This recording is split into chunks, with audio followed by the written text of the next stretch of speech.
샬롬. 우리에게 8월 28일의 하루를 선물로 허락하여 주신 하나님을 찬양합니다.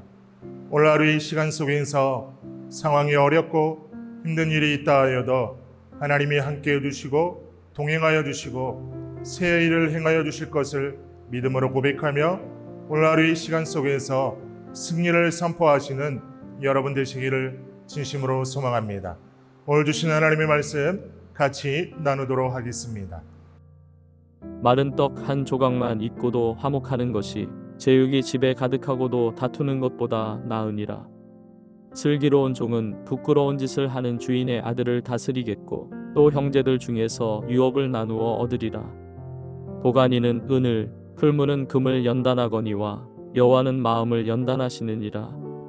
악을 행하는 자는 사악한 입술이 하는 말을 잘 듣고 거짓말을 하는 자는 악한 혀가 하는 말에 귀를 기울이느니라.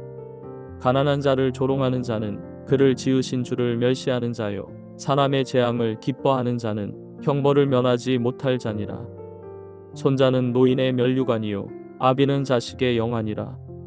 지나친 말을 하는 것도 미련한 자에게 합당하지 아니하거든 하물며 거짓말을 하는 것이 존귀한 자에게 합당하겠느냐. 뇌물은 그 임자가 보기에 보석 같은즉 그가 어디로 향하든지 형통하게 하느니라. 허물을 덮어주는 자는 사랑을 구하는 자요 그것을 거듭 말하는 자는 친한 벗을 이간하는 자니라. 한 마디 말로 총명한 자에게 충고하는 것이 매 100대로 미련한 자를 때리는 것보다 더욱 깊이 느니라. 오늘 같이 읽은 잠언의 내용은 그 순서와 주제가 마치 제각각인 것처럼 보입니다. 그러나 밤하늘 수많은 별들처럼 한 구절 한 구절이 각각 빛을 내고 있고 우리의 인생을 지혜로 비추어 주고 있음을 보게 됩니다. 그래서 그 빛을 따라 걷다 보면은 성도의 인생에서 피해야 될 것과 추구해야 할 방향을 깨닫게 되는 것입니다. 잠언 17장은 솔로몬의 단편 경고로 기록되었고 다양한 빛을 비추며 오늘 성도인 우리의 인생길을 여전히 비추어 주고 있습니다.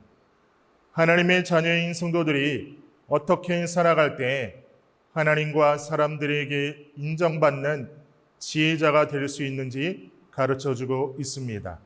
첫째로 화목하게 살아갈 때 하나님께 인정받는 지혜자가 될 수 있음을 성경은 말합니다. 화목하게 살아가는 사람은 하나님과 사람들에게 인정받는 지혜자입니다. 오늘 1절 말씀을 보시기 바랍니다. 마른 빵 한 조각을 먹으며 화목하게 지내는 것이 진수성찬을 가득히 차린 집에서 다투며 사는 것보다 낫다라고 말씀합니다. 마른 빵이란 수분이 증발하여 오래된 먹기 힘든 음식을 말합니다.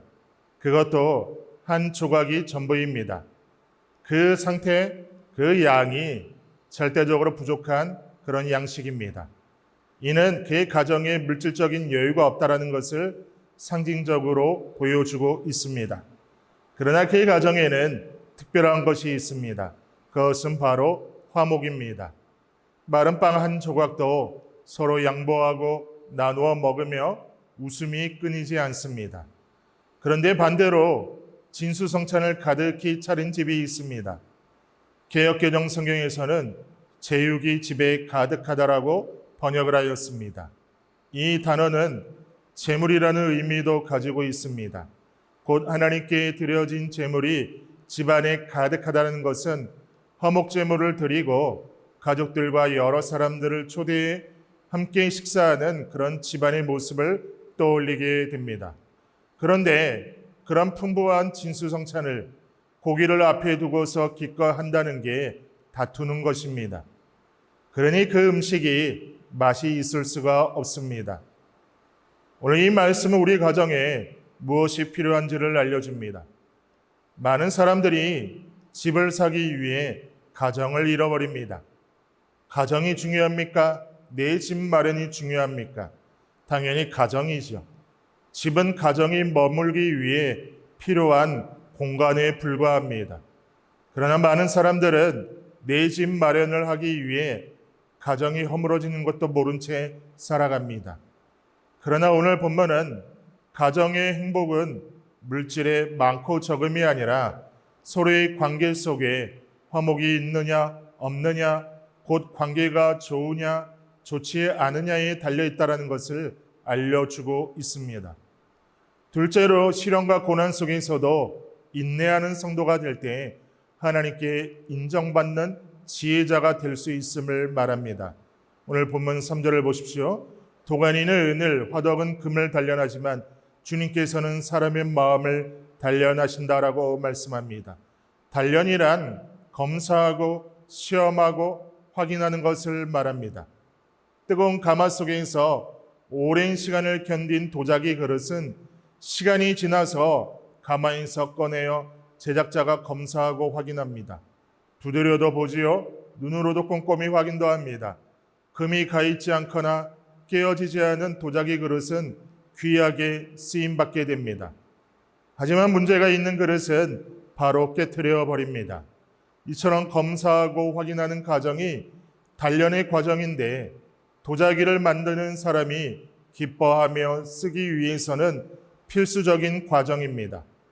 마찬가지로 하나님께서 성도들을 사용하시기 위해서는 반드시 단련의 과정을 통하여 그 성도가 준비되었는지를 확인하십니다. 혹은 준비시키기 위한 과정으로 단련을 사용하십니다. 베드로전서 1장 6절에서 7절의 말씀을 보시면 여러분이 지금 잠시 동안 여러 가지 시련 속에서 어쩔 수 없이 슬픔을 당하게 되었다 할지라도 기뻐하십시오. 하나님께서는 여러분의 믿음을 단련하셔서 불로 단련하지만 결국 없어지고 마는 금보다 더 귀한 것이 되게 하시며 예수 그리스도께서 나타나실 때에 여러분에게 칭찬과 영광과 존귀를 얻게 해주십니다라고 말씀합니다.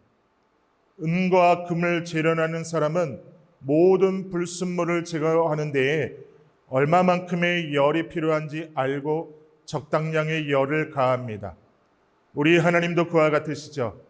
그분은 세상에 속한 것들로부터 우리를 분별시키기 원하시기 때문에 우리가 시련의 불을 통과하도록 허락하시는 것입니다.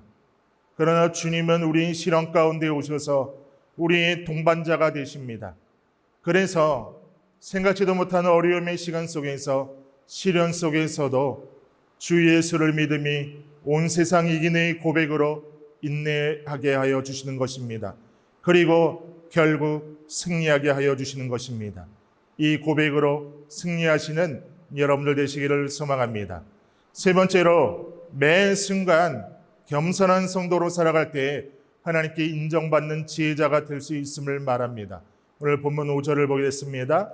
가난한 사람을 조롱하는 것은 그를 지으신 분을 모욕하는 것이다. 남의 재앙을 기뻐하는 사람은 형벌을 면하지 못한다라고 말씀합니다. 잠언의 말씀에서는 교만한 자와 거만한 자, 어리석은 자와 미련한 자 모두를 똑같이 취급합니다. 이들 모두는 하나님을 무시하거나 하나님의 말씀을 귀담아 듣지 않는 사람들을 의미합니다. 이처럼 하나님을 무시하고 말씀을 듣지 않는 자들은 함부로 가난한 자나 힘이 없는 자들을 무시하고 조롱합니다. 조롱하는 사람들은 자기보다 다른 사람들이 못하다고 생각하며 비웃는 사람들입니다. 힘과 재물이 있다고 다른 이들을 무시하고 모욕하는 사람들입니다. 그들은 가난하고 약한 자들의 창조주가 되시고 보호자가 되시는 하나님을 자신들이 무시하고 있다는 사실을 모르는 채 어리석은 사람들에 불과합니다. 마태복음 25장 34절부터 40절까지의 말씀에서 마지막 때에 오른편에 세운 사람들을 향하여 35절 말씀을 보시면 너희는 내가 줄일 때에 내게 먹을 것을 주었고 목마를 때에 마실 것을 주었으며 나그네로 있을 때에 영접하였고라고 말씀합니다. 40절 말씀에서는 내가 진정으로 너희에게 말한다. 너희가 여기 내 형제자매 가운데 지극히 보잘것없는 사람 하나에게 한 것이 곧 내게 할 것이다라고 말씀합니다. 가난하고 약한 자를 돕고 살피는 겸손한 자는 곧 하나님을 사랑한 사람이며 천국을 상속받는 사람입니다.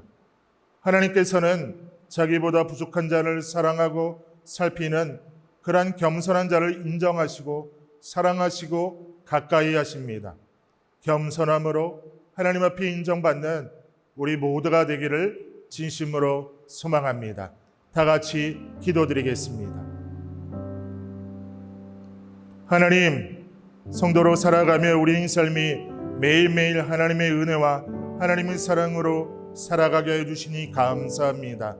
매일매일 누리는 이 은혜와 이 사랑을 인하여서 흐르는 강물처럼 주변의 모든 이들에게 기꺼이 흘려보내는 오늘 한 날이 되게 하여 주시고, 또 아버지 하나님의 사랑을 받았음에 겸손함으로 주변의 사람들을 돌아보며 그들의 손을 잡아주는 그런 우리의 고백이 되게 하여 주옵소서. 그렇게 행하시 하나님 믿고 의지하며 예수님의 이름으로 기도드리옵나이다. 아멘.